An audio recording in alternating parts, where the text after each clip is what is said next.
Good morning students. Last class में मैंने आपको ग्लूकोज के इपीमर्स के बारे में बताया था। मैंने आपको बताया था जो डी ग्लूकोज है उसका C4 इपीमर होता है डी मैनोज, और डी ग्लूकोज का C2 और C4 इपीमर होता है डी गैलेक्टोज। ये मैंने आपको इपीमर्स के बारे में बताए थे, ऐसे स्टीरियो आइसोमर्स तो जो कि सिर्फ एक ही स्टीरियो सेंटर पर, जिनमें स्टीरियो केमिस्ट्री में डिफरेंस हो ना, जिनमें सिर्फ एक स्टीरियो सेंटर की स्टीरियो केमिस्ट्री या जिन कॉन्फ़िगरेशन में डिफरेंस हो, उन्हें अपन कहते हैं इपीमर्स। तो डी ग्लूकोज और डी मैनोज में C2 कार्बन पे डिफरेंस होता है और डी ग्लूकोज और डी गैलेक्टोज में C4 कार्बन। ठीक है, आज अपन पढ़ेंगे इपीमराइजेशन, जो कि एग्जाम में एक नोट आ सकता है, व्हाट इज इपीमराइजेशन। तो एक इपीमर का दूसरे इपीमर में कन्वर्ट होना ही इपीमराइजेशन होता है। ठीक है, the conversion of one epimer into another epimer is called epimerization. तो मैं आपको डी ग्लूकोज डी मैनोज में कन्वर्ट करके बता रही हूँ। ठीक है, ये देखो, ये अपन ने लिया D glucose CHO HOH OH H HOH HOH CH2OH। सबसे पहले अपन इसे Br2 के साथ ऑक्सीडेशन करवाते हैं। इसका Br2 एक ऑक्सीडाइजिंग एजेंट होता है, ब्रोमीन। तो ये क्या करेगा, इस एल्डिहाइडिक ग्रुप को एसिड में कन्वर्ट कर देगा। ये मैंने एसिड में कन्वर्ट करा दिया इसको। ये है डी ग्लूकोज। ठीक है, यहाँ पे OH H HOH HOH CH2OH। अब क्या होगा, अब एक टॉटोमेरिज्म होगा जिसे आप इक्विलिब्रियम से दिखाएंगे। ये शिफ्टिंग होगी इस H की, यहाँ से यहाँ, यहाँ से। ठीक है, तो क्या बनेगा, तो बनेगा C double bond C OH OH OH C OH H H OH H OH OH H H OH CH2OH। ठीक है, मैंने एक कार्बन ज़्यादा लिख दिया, दिखता है OH H, ये नहीं आएगा, सीधा ही है ना। ये देखो, ये OH H, ये HOH CH2OH। ठीक है, ये हो गया। अब यहाँ पे देखो अपना ये OH तो बचा है ना, ये बचा है। अब इसमें वापस शिफ्टिंग हो, वो जो OH गया था वो वापस आए, ये जो H गया था यहाँ पे, ये वापस आए ऐसे। लेकिन जब वापस आए तो मतलब वापस से डी ग्लूकोज ना बनके कॉन्फ़िगरेशन चेंज हो जाए, OH इधर आ जाए और H उधर चला जाए, तो डी मैनोज बन जाएगा। ये देखो, अगर मैं इधर करूँ इसको, तो ये वापस जब जाएगा तो ये तो एसिड ही बन जाएगा, और यहाँ पे ये OH तो इधर चला जाए, और वो जो H आ रहा है वो उधर की तरफ भी तो आ सकता है। तो ये अभी तक मैनोज तो नहीं बना है क्योंकि एसिड है ऊपर, ये बन जाए। ठीक है, अब क्या होगा, जैसे ही अपन इसको हीट करेंगे, इसमें बनेगा गामा लैक्टोन। लैक्टोन होता है साइक्लिक एस्टर। जब साइक्लिक रिंग में, जैसे मान लो ये एस्टर क्या होता है, R C double bond OR, यही होता है एस्टर। तो साइक्लिक रिंग के अंदर जब एस्टर बना हुआ, ये होता है लैक्टोन। तो क्या होगा, गामा लैक्टोन बनेगा जब आप हीट करोगे। कैसे बनेगा गामा लैक्टोन, ये देखो, ये जो गामा अल्फा एसिड की गामा पोजीशन है, अल्फा बीटा और ये गामा, इसका जो OH है वो इसके H के साथ रिएक्शन दिखाएगा और क्या निकल जाएगा, H2O निकल जाएगा। तब यहाँ पे क्या बन जाएगा, गामा इलेक्ट्रॉन बन जाएगा। देखो ये C डबल बॉन्ड O रह जाएगा, यहाँ पे देखो ये O रह गया, और ये OHH, ये OHH हो गया, यहाँ पे भी OHH है, ये H, और ये जो कार्बन है ये सीधा इससे कनेक्ट हो जाएगा, क्योंकि इसका OH तो निकल चुका है, और नीचे क्या रहा, HOH CH2OH। इसे बोलते हैं गामा इलेक्ट्रॉन। ये गामा इलेक्ट्रॉन बन जाएगा जब आप हीटिंग कराओगे तो। और गामा इलेक्ट्रॉन बनने के बाद में जब हम इसका रिडक्शन कराएंगे तो रिडक्शन में जो एस्टर है उसका ये लिंकेज जो होता है CO बॉन्ड, ये बॉन्ड टूटता है यहां से, ठीक है। तो ये तो वापस अपना अल्कोहल बन जाएगा, और यहां रह जाएगा एल्डिहाइड। अगर टूटेगा, रिडक्शन होगा, तो एक H इधर जाएगा, एक H इधर जाएगा, तो वो तो अपना वापस अल्कोहल बन जाएगा, ये तो देखो क्या बनेगा, यहाँ पे ये हो जाएगा C डबल बॉन्ड H, और मतलब एल्डिहाइड बन गया, और सारा वैसे का वैसे OH C OHH C HOH C HOH और CH2OH। तो आप देखो सेकंड पे चेंज हो गया, और सारा वैसे का वैसे है, क्या बन गया, डी मैनोज। तो ये जो प्रोसेस है एपिमराइजेशन का, सबसे पहले ऑक्सीडेशन कराया, एल्डिहाइड को एसिड में किया, फिर टॉटोमेरिज्म करवाए अपन ने, रीअरेंजमेंट करा विद इन द मॉलिक्यूल, जिसमें ये हाइड्रोजन पहले यहाँ गया, फिर ये हाइड्रोजन वापस आया, तो मैनोइक एसिड बन गया। क्यों? क्योंकि कॉन्फ़िगरेशन चेंज हो गया, ये ग्लूकोनिक एसिड बना था, ये मैनोइक एसिड बन गया, मैनोज है क्योंकि, मैनोइक एसिड बन गया, OH इधर की तरफ आ गया। फिर अपन ने गामा इलेक्ट्रॉन बना लिया। गामा इलेक्ट्रॉन कैसे बनाया, जो गामा वाला OH है और जो H है H2O निकल गया, और ये आपस में इस तरीके से जुड़ गए। ये देखो, ये वाला ऑक्सीजन रह गया और ये इसके साथ जुड़ गया H2O निकल के, ये गामा इलेक्ट्रॉन बन गया। और गामा इलेक्ट्रॉन का जब रिडक्शन कराया तो एस्टर का जो CO लिंकेज है वो टूट गया, इधर भी H आ गया, इधर भी H आ गया, तो ये अपना अल्कोहल वापस बन गया OH, और यहाँ पे H आ गया, तो डी मैनोज बन गया। इसी को अपन बोलते हैं इपीमराइजेशन, ठीक है। तो इस पे शॉर्ट नोट आता है, ये आप देखिएगा। अब अपन पढ़ते हैं एक important topic, that is cyclic structure of glucose.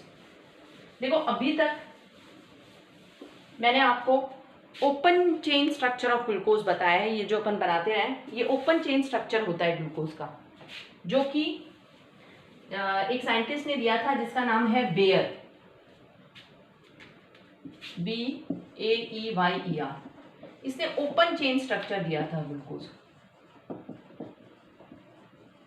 ठीक है। लेकिन कुछ ऐसी रिएक्शंस है, क्योंकि देखो ग्लूकोज के अंदर तो क्या है, एल्डिहाइडिक ग्रुप है, तो जितनी भी एल्डिहाइडिक ग्रुप की रिएक्शन है वो सब ग्लूकोज को देनी चाहिए। लेकिन ग्लूकोज जो है वो NH3 NaH SO3 शिफ्स टेस्ट, जो कि एल्डिहाइड की रिएक्शंस हैं, जो एल्डिहाइड देता है लेकिन ग्लूकोज नहीं दे पाता। NH3 के साथ जब रिएक्शन कराएगा तो H2O निकल के डबल बॉन्ड NH बनेगा।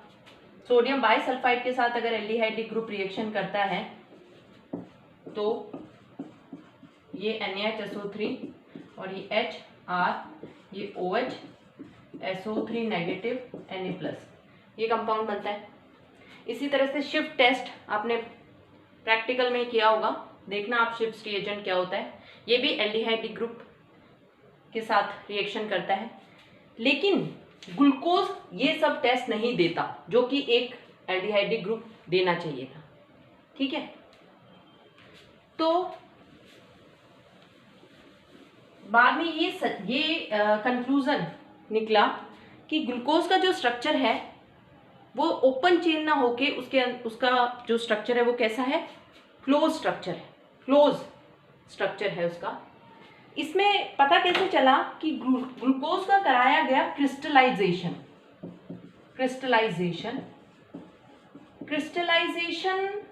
क्या होता है कि जैसे मान लो आप चीनी लो, चीनी को थोड़े से पानी में भिगो और उसे लगातार गर्म करो, जितना पानी आपने डाला है उसको वेपराइज उड़ा दो, तो जो ग्लूकोज की फॉर्म बचेगी वो उसकी क्रिस्टलाइन फॉर्म बचेगी। इसी को कहते हैं क्रिस्टलाइजेशन का प्रोसेस, कि किसी सॉल्वेंट में घोल के धीरे धीरे आप उस सॉल्वेंट को उड़ाओ तो जो आपका सॉल्यूट है वो क्रिस्टल फॉर्म में आ जाएगा।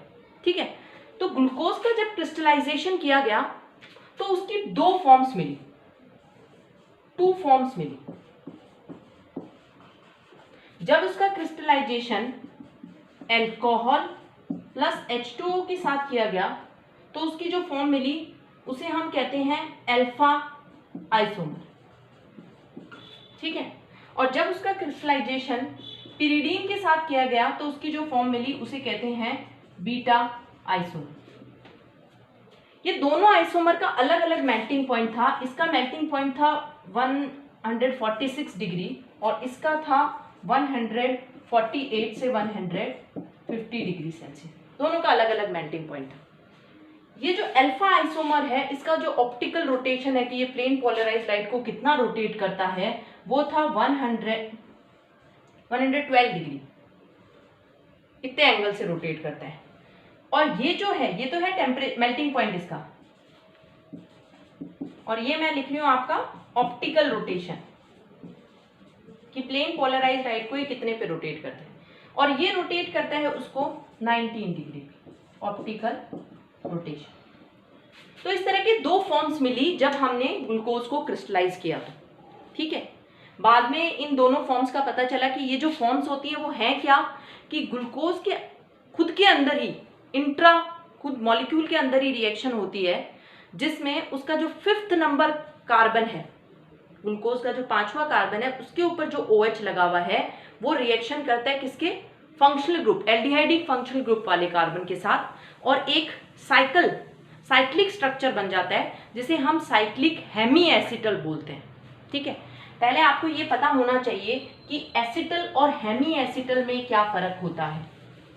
ठीक है, तो पहले अपन ये देख लेते हैं। देखो, ये एक कार्बोनेट है, इसकी रिएक्शन जब अपन अल्कोहल के साथ कराते हैं एसिडिक मीडियम में, तो अगर OH और OCH3 बने, क्योंकि देखो ये इसके साथ रिएक्शन करेगा तो OH O नेगेटिव, यहाँ पे OCH3 लग जाएगा, OH हो जाएगा।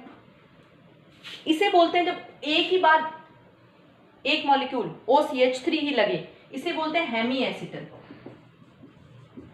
ठीक है, और अगर दोनों OH रिप्लेस होके ये आ जाए ना OCH3, इसे बोलते हैं एसिटल। ठीक है, अगर एल्डिहाइड है तो हेमी एसिटल बोलेंगे, और अगर कीटोन है तो हेमी कीटल बोलेंगे। ये आपको पता होना चाहिए। एक OCH3 होगा तो हेमी एसिटल, दोनों OCH3 होंगे तो एसिटल। तो मैंने आपको बताया कि क्या होता है कि 5th कार्बन जो होता है ग्लूकोज का वो रिएक्शन करता है, 5th कार्बन पे जो OH है वो रिएक्शन कर रहा है किसके साथ, एल्डिहाइडिक ग्रुप के साथ, और साइक्लिक हेमी एसिटल बन रहा है। ठीक है, वो होता है साइक्लिक स्ट्रक्चर ऑफ ग्लूकोज। देखो ग्लूकोज का स्ट्रक्चर बनाए, ये अपना एल्डिहाइडिक ग्रुप है, इसे मैं ओपन करके लिख लेती हूँ ताकि आपको रिएक्शन बता सकूं। ये एल्डिहाइडिक ग्रुप, ये H OH OH H, D glucose ले रही हूं मैं, नॉर्मली मैं डी ग्लूकोज लिखती हूँ ज्यादातर। ये हो गया क्या, 3 4 5 6 हो गया। ठीक है, ये अपना 1, ये 2, ये 3, ये 4, ये 5th नंबर कार्बन।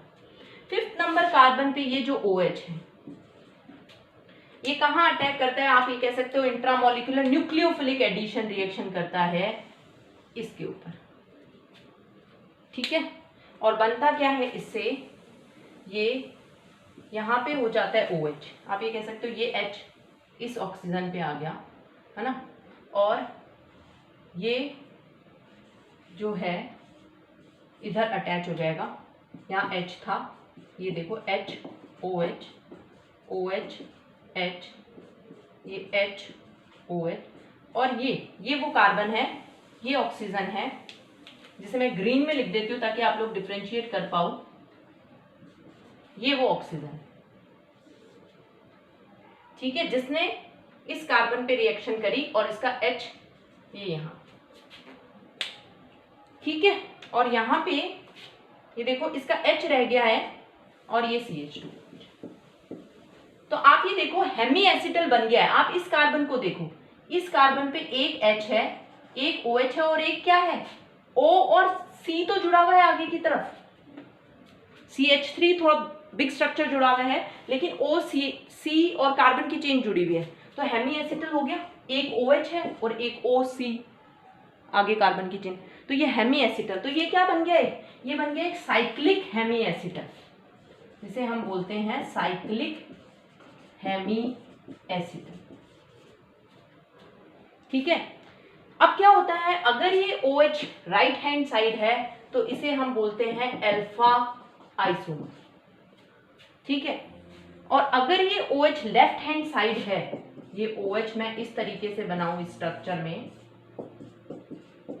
हो सकता है ना, क्योंकि जब इस पे अटैक हो तो जरूरी नहीं है कि ये OH इधर ही रहे, ये इधर भी आ सकता है और ये उधर भी रह सकता है। तो अगर OH राइट हैंड साइड होता है तो अल्फा एनोमर कहते हैं उसे, अल्फा, और अगर ये OH लेफ्ट हैंड साइड है तो उसे कहते हैं बीटा एनोमर। 1 2 3 4 5, 2 3 4 5 से इसको आप जोड़ दो, इसे अपन बोलेंगे बीटा एनोमर जब OH कहाँ हो, लेफ्ट में। ठीक है, ये साइक्लिक स्ट्रक्चर है ग्लूकोज का, जिसे कि साइक्लिक हेमी एसिटल भी कहा जाता है। मैंने आपको बता दिया क्यों। अगर OH राइट हैंड साइड है तो अल्फा एनोमर, अगर OH लेफ्ट हैंड साइड है तो इसे कहा जाता है बीटा एनोमर। ठीक है, ये जो बीटा आइसोमर, और कई बार देखो मैं बोल रही हूँ एनोमर, आप एक बार आइसोमर ही देखो। एनोमर्स किसे कहते हैं, देखो यहाँ पे मैंने एनोमर टर्म यूज किया। एनोमर्स कहते हैं ऐसे स्टीरियो आइसोमर्स जो कि हेमी एसिटिल वाले कार्बन पे, जो हेमी एसिटिल वाला कार्बन है उस पे उनका कॉन्फ़िगरेशन अलग अलग हो। देखो इपीमर्स क्या होते हैं, ऐसे स्टीरियो आइसोमर जो, आप ये भी लिख सकते हो हेमी एसिटिल कार्बन को छोड़ के, या आप कह सकते हो फंक्शनल ग्रुप कार्बन को छोड़ के, जहां फंक्शनल ग्रुप है, फंक्शनल ग्रुप कार्बन को छोड़ के और किसी भी कार्बन पे जिसका स्टीरियो, किसी सिंगल कार्बन पे जिसकी स्टीरियो क्या हो, अलग, ऐसे दो स्टीरियो आइसोमर जो सिर्फ एक, जिनका सिर्फ एक सेंटर पे ही क्या हो, कॉन्फ़िगरेशन में डिफरेंस हो, किसी भी एक सेंटर पे कॉन्फ़िगरेशन में डिफरेंस हो, उसे अपन कहते हैं इपीमर। लेकिन एनोमर किसे कहते हैं, या तो आप ऐसे लिख सकते हो कि एनोमर्स आर दो स्टीरियो आइसोमर जिनका की कॉन्फ़िगरेशन फंक्शनल ग्रुप कार्बन पे उनकी स्टीरियो डिफरेंट हो, या बेटर है हेमी एसिटल कार्बन पे, क्योंकि ये हेमी एसिटल है। देखो हेमी एसिटल कार्बन पे ऐसे स्टीरियो आइसोमर जिनका कॉन्फ़िगरेशन हेमी एसिटल कार्बन पे डिफरेंट होता है उसे अपन एनोमर कहते हैं। अगर उस आइसोमर में OH राइट हैंड साइड है तो हम उसे बोलेंगे अल्फा एनोमर, अगर उसमें OH लेफ्ट हैंड साइड है तो उसे हम बोलेंगे beta anomer. Hemiacetal carbon पे डिफरेंस होना चाहिए ग्लूकोज के साइक्लिक स्ट्रक्चर में, और ग्लूकोज के ओपन चेन स्ट्रक्चर में अगर किसी भी स्टीरियो सेंटर पे, किसी एक स्टीरियो सेंटर पे डिफरेंस होता है स्टीरियो का या कॉन्फ़िगरेशन का, किन्हीं दो कंपाउंड्स का, तो उसे हम बोलते हैं इपीमर। ठीक है, ये डिफरेंस बहुत इंपॉर्टेंट है। तो ये हो गया अल्फा एनोमर भी बोल सकते हो, आइसोमर भी बोल सकते हो, अल्फा एनोमर, बीटा एनोमर। यहीं पे एक नई टर्म आती है जो कि इंपॉर्टेंट है, दैट इज म्यूटा रोटेशन, जो कि बहुत इंपॉर्टेंट है। म्यूटा रोटेशन क्या होता है, म्यूटा रोटेशन होता है किसी भी कंपाउंड के ऑप्टिकल रोटेशन में चेंज को हम कहते हैं म्यूटा रोटेशन। द स्पॉन्टेनियस, अचानक अपने आप, the spontaneous change in optical rotation of a compound is called mutarotation. The spontaneous, अपने आप, स्पॉन्टेनियस जो अपने आप होते हैं process, the spontaneous change in optical rotation of a compound is called mutarotation. तो ये म्यूटा रोटेशन में यहाँ पे क्यों पढ़ा रही हूँ, क्योंकि ये इस अल्फा आइसोमर और बीटा आइसोमर से रिलेटेड है। क्या होता है, वैसे तो अल्फा आइसोमर का अभी मैंने बताया कि इसका ऑप्टिकल रोटेशन 112 डिग्री होता है, कि ये प्लेन पोलराइज लाइट को 112 डिग्री पे रोटेट करते हैं, और इसका होता है 19 डिग्री। लेकिन अगर आप इस अल्फा आइसोमर को का एक्वस सॉल्यूशन बनाते हो, इसका, अगर आप अल्फा आइसोमर का एक्वस सॉल्यूशन का मतलब है इसको पानी में घोलते हो, जो इसका एक्वस सॉल्यूशन होता है उसमें हमें एक इक्विलिब्रियम मिक्सचर मिलता है। इक्विलिब्रियम मिक्सचर मिलता है, उस मिक्सचर का ऑप्टिकल रोटेशन होता है 52.4 डिग्री। 52.4 डिग्री। ये देखा गया कि ये जो अल्फा आइसोमर है, जो कि साइक्लिक स्ट्रक्चर है ग्लूकोज का, वो ओपन चेन स्ट्रक्चर में कन्वर्ट होता है और फिर बीटा आइसोमर बना लेता है। पहले खुलता है, ओपन चेन स्ट्रक्चर बनाता है और फिर बीटा बना लेता है। कब? जब उसको पानी में घोला जाता है। और पानी में हमें एक मिक्सचर मिलता है जिसमें 36% तो होता है अल्फा आइसोमर और 64% होता है बीटा आइसोमर। मींस अगर आप इसको पानी में घोल दोगे, आपने सिर्फ एक लिया अल्फा आइसोमर, फिर भी आपको पानी में अगर आपने इसको मिक्स कर दिया तो आपको एक ऐसा मिक्सचर मिलेगा जिसमें दोनों आइसोमर आपको मिलेंगे, अल्फा भी और बीटा भी। अल्फा कम मिलेगा और बीटा ज्यादा मिलेगा। और पहले तो इसका अल्फा का ऑप्टिकल रोटेशन मैंने आपको 112 डिग्री बताया था, वो ऑप्टिकल रोटेशन चेंज हो जाएगा और वो क्या बन जाए, कितना रह जाएगा, 52.4। इसे ही बोलते हैं mutarotation, the spontaneous change of optical rotation of a compound. 112 degree से कम होता गया, कितना हो गया, 52.4। क्यों? क्योंकि अब इसमें अल्फा एनोमर नहीं रहा इस सॉल्यूशन में। वो अल्फा एनोमर पहले ओपन चेन स्ट्रक्चर में कन्वर्ट हुआ और फिर उसने कुछ अल्फा एनोमर वाले मॉलिक्यूल्स ने क्या बना लिया, बीटा बना लिया। तो जो मिक्सचर रहा उसमें 36% अल्फा है, 64% बीटा है। इसी को कहते हैं म्यूटा रोटेशन। सेम ऐसा बीटा के साथ होता है। अगर आप बीटा आइसोमर लोगे और उसको पानी में उसका एक्वस सॉल्यूशन बनाते हो, है ना, और इसका मैंने आपको बताया था 19 डिग्री है ऑप्टिकल रोटेशन। ये भी अगर आप एक्वस सॉल्यूशन लेते हो तो एक मिक्सचर बनाएगा, इक्विलिब्रियम मिक्सचर जिसे कहते हैं, जिसमें कि दोनों आइसोमर मिलेंगे, 36% अल्फा मिलेगा और 64% बीटा मिलेगा। इसका ऑप्टिकल रोटेशन बढ़ जाएगा क्योंकि इसका भी मिक्सचर का ऑप्टिकल रोटेशन कितना होगा, 52.4 डिग्री होगा। तो इसके भी ऑप्टिकल रोटेशन में चेंज हुआ, इसी को कहते हैं म्यूटा रोटेशन। और ये जो इक्विलिब्रियम मिक्सचर है, पानी में घोलने पे हमें सेम इक्विलिब्रियम मिक्सचर मिलता है दोनों से, जिसका की ऑप्टिकल रोटेशन 52.4 होता है। और उसे, ये जो प्रोसेस है ऑप्टिकल रोटेशन का चेंज, इसी को कहते हैं म्यूटा रोटेशन। तो ये मैंने आपको जितने भी ऑप्टिकल रोटेशंस की वैल्यू बताई हैं, ये सब प्लस हैं, इनके आगे प्लस है। प्लस का मतलब ये है कि प्लेन पोलराइज लाइट जो है उसको अल्फा आइसोमर ऑफ ग्लूकोज जो है वो राइट हैंड साइड रोटेट करता है। कितने एंगल से, 112 डिग्री। जो उसका बीटा आइसोमर है वो 19 डिग्री से, लेकिन राइट हैंड साइड रोटेट करता है उस लाइट को, मतलब डेक्स्ट्रो रोटेटरी है, डेक्स्ट्रो रोटेटरी। ठीक है, ये सारी वैल्यूज प्लस में है। अगर लेफ्ट हैंड साइड रोटेट होती लाइट तो माइनस में होती, लेकिन ये शुगर जो है ग्लूकोज, उसके अल्फा और बीटा दोनों डेक्स्ट्रो रोटेटरी है और इक्विलिब्रियम मिक्सचर भी डेक्स्ट्रो रोटेटरी होता है। तो आज मैंने आपको 3 इंपॉर्टेंट टॉपिक्स बताए हैं इसमें, इस लेक्चर में। Cyclic structure of glucose, epimerization and mutarotation. ये तीनों टॉपिक्स बहुत इंपॉर्टेंट है एग्जाम पॉइंट ऑफ व्यू से, तो आप इसको बुक से भी देखें। Thank you.